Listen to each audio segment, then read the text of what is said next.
Good morning students, কেমন আছো তোমরা সবাই? আশা করি তোমরা সবাই ভালো আছো। আমিও ভালো আছি। আবারও আমি তোমাদের সাথে এসেছি আরেকটি প্যাসেজ নিয়ে। এটা করাবো আমি ইউনিট 9 থেকে। তো তোমরা যে যেখানে আছো চটচট করে চলে আসো এই ক্লাস করার জন্য। খাতা, কলম এবং বই সাথে নিয়ে তোমরা তৈরি তো? তাহলে চলো আমরা এখন ক্লাস শুরু করি। ক্লাসটা শুরু করার আগে অবশ্যই মন দিয়ে তোমাদের কিছু কথা শুনতে হবে। কিভাবে তোমরা পড়বে, কিভাবে লিখবে, এখানে আমি যে যে আইটেম রেখেছি তোমাদের কাজ হবে সুন্দর করে করা। তাহলে আবারও তোমাদের এই ক্লাসে অংশগ্রহণ করার জন্য সবাইকে ওয়েলকাম জানাই। প্রতিদিনের মতো দেখো আমিও আবারও এসেছি তোমাদের আহ, কাছে আমার পরিচয় নিয়ে। তোমরা তো জানো, তারপরে বলছি। দেখো নিচে যে বিষয়টা আছে তা হলো, আজকে আমি যেটা নিয়ে ক্লাস করব তা হলো ইউনিট 9-এর তোমাদের ইংলিশ ফর টুডে বইয়ের। আর যে বিষয়টা নিয়ে আলোচনা করব তা হলো অকুপেশন। যদি তোমাদের কখনো কোনো কোয়েশ্চেন থাকে, what is the passage about, তোমরা যেন সুন্দর করে বলতে পারো, this passage is about occupation. তো চলো আমরা এখন প্যাসেজ নিয়ে আলোচনা করতে থাকি। তোমরা তো যোগ দিয়েছো নিশ্চয়ই, মনে হবে যেন আমি ক্লাস করছি। যদিও তোমাদের সাথে আমার কথোপকথন হবে না, আমি বলবো, শুধু তোমরা শুনবে। কিন্তু তোমরা তারপরেও যদি মন দিয়ে শোনো, নিজেরা নিজেরা ওখানে বসে বসে তোমরা আমার কথাগুলোর উত্তর দিতে পারবে, এই বিশ্বাস এবং আশা আমি রাখি। তোমরা তাহলে চলো মন দিয়ে ক্লাসটা শুরু করো। তোমরা দেখো, এবারে আমি প্যাসেজটা একটুখানি লক্ষ্য করো। এই প্যাসেজটিতে আমি কিছু কিছু জায়গায় কিছু কিছু ওয়ার্ডের নিচে আন্ডারলাইন করে দিয়েছি। এটা কেন দিয়েছি তোমরা বুঝতে পারবে। এর আগেও আমি এই প্যাসেজটি করিয়েছি, এখন এটা হলো দ্বিতীয়। তোমরা কিন্তু এই আন্ডারলাইন করা ওয়ার্ড গুলো খাতায় তুলে ফেলবে। আর তোমাদের কাজ হবে এখান থেকে এই ওয়ার্ড গুলো, যেগুলো পাস্ট ফর্ম আছে সেগুলো প্রেজেন্ট ফর্মে করা। যদিও আমি তোমাদের সেটা লিখে নাই, যে প্রশ্নগুলো তৈরি করছি সেখানে দেইনি, কিন্তু তোমরা চেষ্টা করবে যে সেগুলো নিজেরা খাতায় এগুলো তৈরি করা। আমি অল্প কিছু দিয়েছি যেখান থেকে তোমাদের ওয়ার্ড মিনিং করার জন্য। তাহলে স্টুডেন্টস, চলো, তোমাদের বই নিশ্চয়ই কাছে আছে, এবং তোমরা যাতে করে দেখো না কেন, মোবাইলে দেখো বা কম্পিউটারে দেখো, দেখতে থাকো না কেন, অবশ্যই তোমরা সুন্দর করে মন দিয়ে আমার কথাগুলো শুনবে এবং তোমরা সেগুলো পড়বে।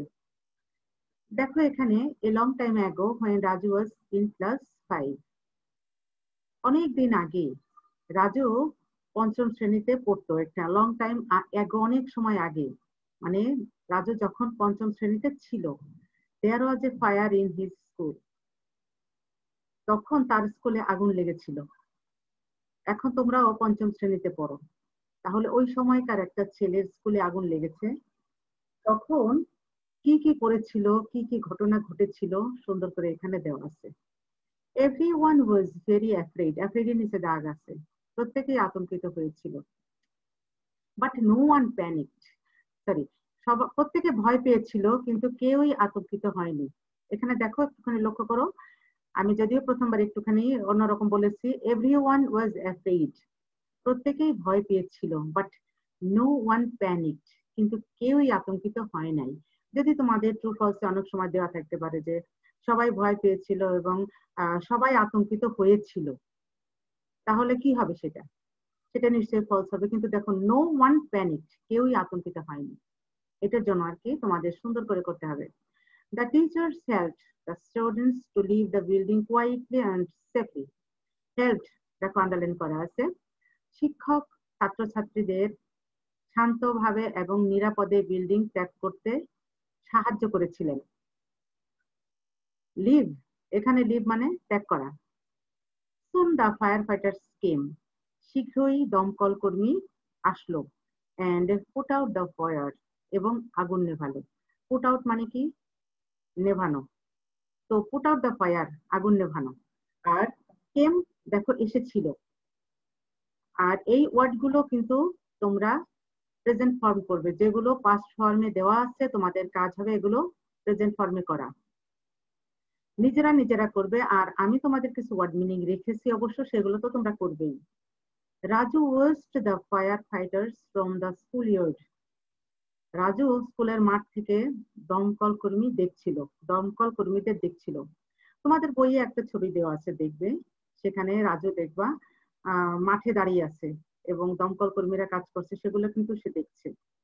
He thought about the fire and the firefighters for a long time. সে দীর্ঘ সময় ধরে দমকল কর্মীদের দেখছিল এবং চিন্তা করছিল।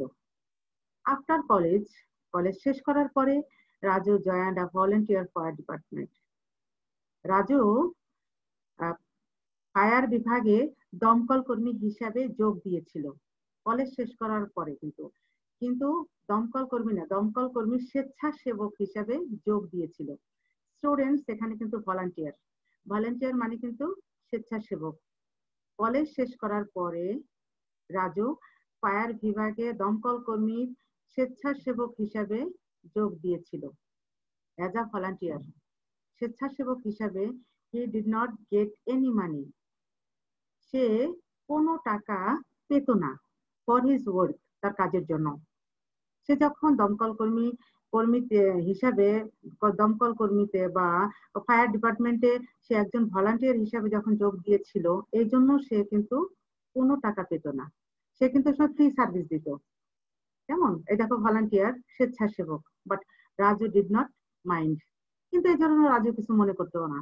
আসলে দেখো সে সেখানে যোগ দিয়েছে কিছু শেখার জন্য। ছোটবেলা থেকে সে দেখো দাঁড়িয়ে চিন্তা করছিল যে আসলে দমকল কর্মীরা, ফায়ার ফাইটাররা কিভাবে আগুন নেভায় সেটা কিন্তু ভাবছে। এবং দেখো একজন স্টুডেন্ট ভাবতে ভাবতে কলেজ শেষ করার পরে সে সেখানে কিন্তু স্বেচ্ছাসেবক হিসেবে কাজ করতে শুরু করেছে, আর এই জন্য সে কিন্তু কোনো টাকা পেত না। তারপরে চলো আমরা বাকি অংশ দেখতে থাকি। এখন দেখো, now Raju is a full time firefighter. এখন রাজু একজন পূর্ণ দমকল কর্মী। এখন তোমাদের আমি বলি, দেখো ফায়ার ফাইটার মানে দমকল বাহিনীও দিতে পারো, দমকল কর্মীও দিতে পারো, অথবা তুমি আরো একটা ওয়ার্ড দিতে পারো, আগুন নির্বাপক। কেমন, সবগুলোই ঠিক, আমি শুধুমাত্র একটা বলে যাচ্ছি, কিন্তু তোমাদের যখন ওয়ার্ড মিনিংটা দেওয়া আছে তখন সেখানে তোমরা তোমাদের মতো করে যে শব্দটা মনে করো সেটা দিবে। তবে আমি মনে করি যে সব শব্দের গুলো শেখা দরকার। কেমন, এখানে দমকল কর্মী বলো, দমকল বাহিনী বলো, তারপরে আগুন নির্বাপক বলো, সবগুলোই কিন্তু ঠিক। ইট ইজ হিজ জব, এটা তার চাকুরি। So he earns money for it, সুতরাং এই জন্য সে টাকা উপার্জন করে বা টাকা পায়। দেখো সে যখন ভলান্টিয়ার হিসাবে ছিল তখন কিন্তু সে কোনো টাকা পেত না, কিন্তু এখন যখন সে ফুল টাইম দমকল কর্মী এখন সে টাকা পায়। আর এই শব্দটি কিন্তু দেওয়া আছে আমার পরের ওয়ার্ডে। Most of the time his work is putting out fires. অধিকাংশ সময় তার কাজ হলো আগুন নেভানো। মোস্ট অফ দ্য টাইম, অধিকাংশ সময়। হিজ ওয়ার্ক, তার কাজ, ইজ পুটিং আউট ফায়ার্স, আগুন নেভানো। তাহলে অধিকাংশ সময়ে তার কাজ হয় কিন্তু আগুন নেভানো। But he also teaches new firefighters about safety. কিন্তু সে নতুন দমকল কর্মীদের আগুনের নিরাপত্তা সম্পর্কে বা নিরাপত্তা সম্পর্কে শিক্ষা দেয়। সে যখন একজন ফুল টাইম দমকল কর্মী, তার পাশাপাশি সে কিন্তু নতুন যারা দমকল কর্মী আসছে তাদেরকেও কিন্তু আগুনের বা এর নিরাপত্তা সম্পর্কে শিক্ষা দেয়। He likes teaching very much, সে শিক্ষা দিতে খুবই পছন্দ করে। In his free time Raju visits school. অবসর সময়ে রাজু স্কুল পরিদর্শন করেন। তোমাদের এ দিয়ে কিন্তু কিছু কোয়েশ্চেন ছিল এর আগের দিনের প্যাসেজটায়। তারপরে দেখো, he talks to students about fire safety. সে ছাত্রছাত্রীদের সাথে আগুনের নিরাপত্তা সম্পর্কে কথা বলে। He tells them what to do if there is a fire. সে তাদের বলে যদি কখনো কোথাও আগুন লাগে তাহলে কি করতে হবে। দে শুড নট প্যানিক, তাদের আতঙ্কিত হওয়া উচিত নয়। They should listen to their teachers and leave the building quietly. তাদের উচিত শিক্ষকের কথা শোনা এবং শান্তভাবে স্কুল বিল্ডিং ত্যাগ করা। স্টুডেন্টস, এটা ছিল আমাদের প্যাসেজ। খুবই সুন্দর প্যাসেজটা, তোমরা এর আগে অনেকবার করেছো। আমরা এখন নতুন ভাবে আবার করছি, কারণ এটা আমরা রিভিশনে যাচ্ছি। এমনি ভাবে আমরা প্রতিনিয়ত তোমাদের সাথে যে যে প্যাসেজ গুলো আমাদের বাদ দিয়েছে সেগুলো কিন্তু আমরা করতে থাকবো। আজকে তোমাদের জন্য আমি এটা রেখেছি ইউনিট 9 এর অকুপেশন এই সম্পর্কে আর রাজু সম্পর্কে। নিশ্চয়ই তোমরা এতক্ষণে রাজু সম্পর্কে সবকিছু শিখে গিয়েছো এবং বুঝে গিয়েছো। তাহলে চলো আমরা দেখি এখান থেকে আমরা কি আইটেমটা রেখেছি। প্রথমে আমি তোমাদের জন্য যে আইটেমটা রেখেছি তাহলে write the meaning with the following ওয়ার্ডস। নিচে কিছু দেখো শব্দ দেওয়া আছে, আমি অনেকগুলো দেইনি, কিন্তু তোমাদের এই প্যাসেজে আমি অনেক শব্দ দাগিয়েছি, অনেকগুলো ওয়ার্ডস দাগানো আছে। কেমন? তোমরা খাতায় সমস্ত ওয়ার্ডস গুলো লিখবে এবং মিনিং লিখবে। আমি এখানে মাত্র তোমাদের জন্য 10টা দিয়েছি। তোমাদের কাজ হবে বাকি সবগুলো সুন্দর করে তোলা এবং লেখা। তো দেখো এভরিওয়ান, আমি কিন্তু উত্তরগুলো দেওয়া আছে পাশে, যদি আমি বের করছি না এখন। তো তারপর দেখো এভরিওয়ান মানে কি, অ্যাফ্রেড। তোমাদের কাজ হবে স্কুলের মতো তোমরা চেষ্টা করবে, কেমন? আগে সব ওয়ার্ড গুলো তুলে ফেলবে, তুলে ফেলে তারপরে তোমরা ওয়ার্ডের মিনিং গুলো লিখবে। লিখে তোমরা দেখবে যে আমার সাথে মিলেছে কিনা। অনেক সময় একটুখানি এদিক ওদিক হতে পারে, কিন্তু তার মানে এই নয় যে হয়তো বা ভুল হয়েছে বা কি। আমি তোমাদের সাহায্য করব, কেমন? এভরিওয়ান, তারপর দেখো afraid, panicked, fire fighter, put out, quietly, joint, volunteer, safety, earn. এখন কিছু কিছু ওয়ার্ডের মধ্যে দেওয়া আছে পাস্ট ফর্মে দেওয়া আছে। তোমাদের কাজ হবে সেগুলো নিজেরা খাতায় সুন্দর করে সেগুলো প্রেজেন্ট ফর্ম করা। তো লক্ষ্য করো, দেখো প্রথমে আছে এভরিওয়ান। এভরিওয়ান মানে কি, এখানে আমরা দেখতে থাকি, দেখো প্রত্যেকে আমি দিয়েছি যেটা। তারপরে অ্যাফ্রেইড মানে ভীত, ভয় পাওয়া। এখন যদি তুমি মনে করো লিখে ফেললে যে ভয় পাওয়া, সেটাও কেউ কিন্তু কারেক্ট হবে, সেটা কিন্তু ভুল হবে না। প্যানিকড মানে আতঙ্কিত হয়েছিল। মেইনলি প্যানিক মানে কিন্তু আতঙ্কিত হওয়া, কেমন? আমি যেহেতু পাস্ট ফর্মে দিয়েছি এজন্য হয়েছিল দিয়েছি। আবার দেখো ফায়ার ফাইটার মানে আমি দিয়েছি দমকল কর্মী। তোমরা কিন্তু ইচ্ছা করলে দিতে পারো দমকল বাহিনী, অথবা দিতে পারো যে আগুন নির্বাপক, যে আগুন নেভায়। পুট আউট দেখো নেভানো। তারপরে কোয়েটলি শান্তভাবে। জয়েন্ট যোগ দিয়েছিল, জয়েন মানে কিন্তু যোগ দেওয়া, কেমন? আমি কিন্তু জয়েন্ট দিয়েছি, যোগ দিয়েছিল। ভলান্টিয়ার স্বেচ্ছাসেবক। সেফটি নিরাপত্তা। earn, উপার্জন করা, এখানে তুমি আয় করাও দিতে পারো। এখন তোমাদের সাথে আমার যে কথাগুলো আমি আমারটা দিয়েছি, এছাড়াও তোমাদের মনে হতে পারে ম্যাডাম আরো তো মিনিং হয়, আমি কয়েকটা বলে দিয়েছি, সেটাও হতে পারে। এজন্য কখনো তোমরা ভাববে না যে এটা ভুল হয়েছে। তাহলে চলো স্টুডেন্টস আমরা দেখতে থাকি পরবর্তী আইটেম। এখানে দেখো match the words of the column A with their meaning that is mentioned in the text in column B. আমরা দেখো চলে এসছি। এখানেও তোমরা খাতা নিয়ে সুন্দর করে তৈরি থাকবে। আমি যদিও একটু দ্রুত যাচ্ছি, তোমরা কিন্তু চেষ্টা করবে এগুলো সুন্দর করে করা, কেমন? প্রথমত দেখো কোয়াইটলি। আমি বারে বারে এর আগেও বলে এসেছি, কোয়াইটলি মানে শান্তভাবে, ইয়ার্ড মানে উঠান। কিন্তু দেখো আমরা সাধারণত জেনে থাকি ইয়ার্ড মানে উঠান, কিন্তু স্কুল ইয়ার্ড, রাজু স্কুল ইয়ার্ডে দাঁড়িয়েছিল।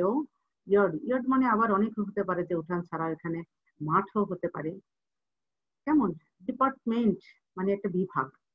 পুট আউট নেভানো, সেফটি নিরাপত্তা। এখন তোমাদের কাজ হবে, এখানে আমি 7টা দিয়েছি, কেমন? A section of a large organisation মানে, সেকশন মানে একটা শাখা, একটা বড় সংস্থার একটি শাখা। তাহলে কোনটার সাথে মিলতে পারে লক্ষ্য করবা, শাখা বা বিভাগ যেটাই বলো। তারপরে এরকম চলে যাবে, দেখো premise the state of being safe, নিরাপদে থাকা। Making very little or no noise, কোনো গন্ডগোল ছাড়াই। তারপরে উইদাউট ক্রিয়েটিং ডিস্টারবেন্স, ডিস্টার্ব থেকে ডিস্টারবেন্স কথাটা আসছে। To stop something from burning an area outside a house or building. এটা ছিল আমাদের কিছু সেন্টেন্স এবং ওয়ার্ড। তো তোমাদের কাজ হবে এখন এই ওয়ার্ড গুলো থেকে বা সেন্টেন্স গুলো থেকে ডান পাশের সেন্টেন্স গুলো দিয়ে বাম পাশের ওয়ার্ড গুলোর সাথে মিল করবে। তোমরা পরীক্ষা দিয়েছো খুবই সুন্দর করে আমি দেখেছি। আর তোমাদের কাজ হবে এগুলো সুন্দর করে মিল করা, যেভাবে তোমরা পরীক্ষা দিয়েছো সবার খাতাটাই সুন্দর ছিল, সবার খাতাটা। তোমরা আমার কথা শুনেছো এবং সুন্দর মতো পরীক্ষা দিয়েছো, এজন্য তোমাদের সবাইকে ধন্যবাদ। তাহলে চলো আমরা দেখি একটি মিলকরণের সলিউশনটা। হ্যাঁ, কোয়াইটলি, শান্তভাবে, উইদাউট ক্রিয়েটিং ডিস্টারবেন্স, মানে শান্তভাবে, শান্ত নিরাপদে বা এটা শান্তভাবে যেটাই বলি না কেন, এখন শান্ত থাকা বা শান্তভাবে, উইদাউট ক্রিয়েটিং ডিস্টারবেন্স, ডিস্টার্ব মানে বিরক্ত করা, আর ক্রিয়েট মানে সৃষ্টি করা, কেমন কোনো বিরক্ত সৃষ্টি করা ছাড়াই, তার মানে কি বিরক্ত নাই, কোনো কিছু নাই, তার মানে সেটা শান্তভাবে। ইয়ার দেখো, an area outside a house or building, একটি এলাকা, আউটসাইড বাইরে, বাড়ির বাইরে অথবা বিল্ডিং এর, যেখানেই বলতে পারো, হ্যাঁ, বাড়ির বাইরে অথবা বিল্ডিং এর বাইরে। তারপরে দেখো ডিপার্টমেন্ট, বিভাগ, a section of a large organisation, এটার সাথে এটা কেমন। আর আমরা, তোমরাও পরীক্ষার খাতায় ঠিক এরকম সুন্দর করেই লিখেছো, আমি দেখেছি। পুট আউট মানে বলেছে নেভানো, to stop something for burning, কেমন, বার্নিং মানে জ্বলা, আমি বলছি পোড়া, তা থামানো আর কি। পুট আউট মানে নেভানো, আর টু স্টপ আমরা জানি ভেরি সিম্পল একটা ওয়ার্ড, থামানো। তারপর দেখো safety, the state of being safe, নিরাপদে থাকা। এটা ছিল আমাদের ম্যাচিং। এখন আমি তোমাদের সাথে ম্যাচিং গুলো নিশ্চয়ই তৈরি হয়ে গেছে, তোমরা সবাই অনেক সুন্দর করে খাতাতে লিখেছো এবং পেরেছো। তারপর চলো আমরা একটুখানি আরেকটা জিনিস দেখতে থাকি। এখান থেকে আমি তোমাদের প্যাসেজ থেকে যেটা লিখেছি, right at least 5 sentences about a fire fighter, এটা আমি আরেকটা কম্পোজিশন, যদিও এটা আসেনি এখানে, কেমন, এটা আমার লেখা দরকার ছিল রাইট আর শর্ট কম্পোজিশন, তোমাদের কিন্তু এটা লিখতে হবে রাইট আর শর্ট কম্পোজিশন। আমি ওখানে লিখতে পারিনি, এটা আমার হওয়া দরকার write a short composition, list 5 sentences about a firefighter, কেমন, এটা কিন্তু একটা কম্পোজিশন। আমি এটা লেখা আমার হয়নি, কিন্তু মুখে মুখে বলে দিচ্ছি, তোমাদের কাজ হবে কিন্তু এটা কম্পোজিশন আকারে তৈরি করা। আমি যদিও এই কম্পোজিশনটা লিখে দিয়েছি, কিন্তু স্টুডেন্টস, তোমরা আবার কখনো থাকবে না যে ম্যাডাম শুধুমাত্র 5টা সেন্টেন্স লিখতে বলছে, কি লিখতে বলছে ফায়ার ফাইটার সম্পর্কে, কিন্তু এটা তোমাদের জন্য একটা কম্পোজিশন। ওকে, তাহলে দেখো একটুখানি আমি কি লিখেছি না। The following questions will help you. Who is a firefighter? তোমাদের এই প্যাসেজ অনুসারে ফায়ার ফাইটার কে বলো তো দেখি। Raju is a firefighter. এখন বিতে আছে দেখো, ওটা কিন্তু শেষ হয়ে গেল। What are the qualities of a firefighter? মানে একজন দমকল কর্মীর কি কি গুণ থাকে বা কি কি গুণ আছে, তোমরা জানো একজন দমকল কর্মীর কি কি গুণ আছে, তাই না? একজন দমকল কর্মীর অনেক গুণ আছে, হ্যাঁ, আর গুণ থাকা দরকার। সে কি কি কাজ করে, সে আগুন নেভায়, তারপরে সে সাহায্য করে আগুন নেভাতে, তারপর সে সেইখানে, এটা কিন্তু তার খুবই রিস্ক একটা কাজ। আমি তোমাদের সলিউশনটা যদিও দিয়ে দিয়েছি, কেমন সুন্দর করে তোমরা কিন্তু সেটা পড়বে। তারপরেও তোমাদের কিন্তু একটা জিনিস লক্ষ্য করা দরকার যে একজন ফায়ার ফাইটারের কি কি গুণ থাকা দরকার। হ্যাঁ, এখানে তুমি শুরুটা এরকম করতে পারো, there are some qualities of a firefighter, there are some qualities, শুরু করতে পারো কিন্তু এইভাবে, of a firefighter such as, যেমন একজন ফায়ার ফাইটার কিন্তু দুর্বল হলে চলবে না। ফিজিক্যাল ফিটনেস মানে শারীরিক যে সুস্থতা, সেটা থাকা দরকার। তারপরে দেখো মেন্টাল ফিটনেস, মানসিক, হ্যাঁ, সুস্থতা। এরকম করে আরো অনেক অনেক কিছু জিনিস দেওয়া আছে, যেটা আমি তোমাদের দিয়ে দিচ্ছি ওখানে, তোমরা সেগুলো সুন্দর করে পেয়ে যাবে। কেমন উত্তরে দেওয়া আছে কি কি গুণ থাকা দরকার একজন ফায়ার ফাইটারের। কোন ডাজ কি ট্রেইন, সে কাদের শিক্ষা দেয়, তোমরা জানো প্যাসেজের মধ্যে দেওয়া আছে সরাসরি যে সে নতুন দমকল কর্মীদের শিক্ষা দেয়। তারপরে দেওয়া আছে দেখো, what does he do in his free time, অবসর সময়ে সে কি কি করে। এখন সে যা যা করে তোমরা সুন্দর করে তোমাদের মতো লিখে দেবে। আমি যদিও একটা সলিউশন তোমাদের দিয়ে দিয়েছি, কিন্তু স্টুডেন্ট এছাড়াও তোমরা তোমাদের মতো করে নিজেদেররা আরো সুন্দর করে করবে। What does he do for us, সে আমাদের জন্য কি করে, এটা সবচেয়ে গুরুত্বপূর্ণ বিষয়, যে একজন দমকল কর্মী আমাদের জন্য কি কি করে, তাই না? সেটা তোমাদের বুঝতে হবে যে সে আমাদের জন্য অনেক গুরুত্বপূর্ণ কাজ করে, তাই না? সে renders an important service to us, সে আমাদের জন্য গুরুত্বপূর্ণ সেবা প্রদান করে কিন্তু। কারণ আমাদের যদি কোথাও আগুন লাগে, দেখো কারা ছুটে আসে, দমকল কর্মীরাই ছুটে আসে। তারপরে সে আমাদের কি করে, বিভিন্ন ভাবে গুরুত্বপূর্ণ প্রশিক্ষণও দেয়। এটা হলো একজন দমকল কর্মীর কাজ, সে আমাদের জন্য করে থাকে। সবচেয়ে বড় গুরুত্বপূর্ণ বিষয় যে আমরা যখন তাদেরকে ডাকি তারা কিন্তু দৌড়ে চলে আসে আগুন নেভাতে, এবং এটা খুবই একটা ঝুঁকিপূর্ণ কাজ, যে কাজটি দমকল কর্মী করে থাকে। তো স্টুডেন্টস, তোমাদের আবারও বলছি, এটা কিন্তু 3 নাম্বার আইটেম, কিন্তু আমার একটা কম্পোজিশন, যদিও আমি এখানে লিখে দিয়েছি এটা, হ্যাঁ কেমন। তো তোমরা কম্পোজিশন আকারে লিখবে। দেখো এই কম্পোজিশনটা আমি আমার মতো করে একটু তুলে দিয়েছি, কেমন, এই প্রশ্নের উপর ভিত্তি করে। Raju is a fire fighter, উপরে কিন্তু দিয়েছি, দেখো তোমরা কিন্তু পরীক্ষার খাতায় অনেকেই কম্পোজিশনের নাম লেখনি, অবশ্যই কম্পোজিশনের নাম লিখতে হবে। Raju is a firefighter, there are some qualities of a firefighter such as physical fitness, লক্ষ্য করবে কিন্তু কেমন, mental fitness, awareness to do voluntary work, কেমন, যেটাকে আমি বলছি স্বেচ্ছাসেবকের মতো কাজ করতে হবে, like teaching other new firefighters, making other people conscious of fire safety. আমি বলেছিলাম তোমাদের যে কনসাস মানে হলো সচেতন করা। He trains the new firefighters, সে নতুন দমকল কর্মীদের শিক্ষা দেয়। In his free time he visit schools and talks to students about fire safety. He renders an important service. Render মানে কিন্তু প্রদান করা, দেওয়া, an important service to us, সে আমাদের জন্য গুরুত্বপূর্ণ সেবা প্রদান করে। Sometimes he provide us with important training. এই প্রোভাইড মানেও কিন্তু দেওয়া, প্রদান করা, কখনো কখনো সে আমাদেরকে গুরুত্বপূর্ণ ট্রেনিংও দেয়। নিচের যে কোশ্চেন গুলো ছিল। তো স্টুডেন্টস, এটা ছিল আজকে আমাদের ক্লাস। এখন তোমাদের কাজ হবে বাড়িতে এগুলো সুন্দর করে করা। তোমরা সবাই ভালো থাকো, সুস্থ থাকো এবং সুন্দর মতো পড়াশোনা করো। Thank you students, by.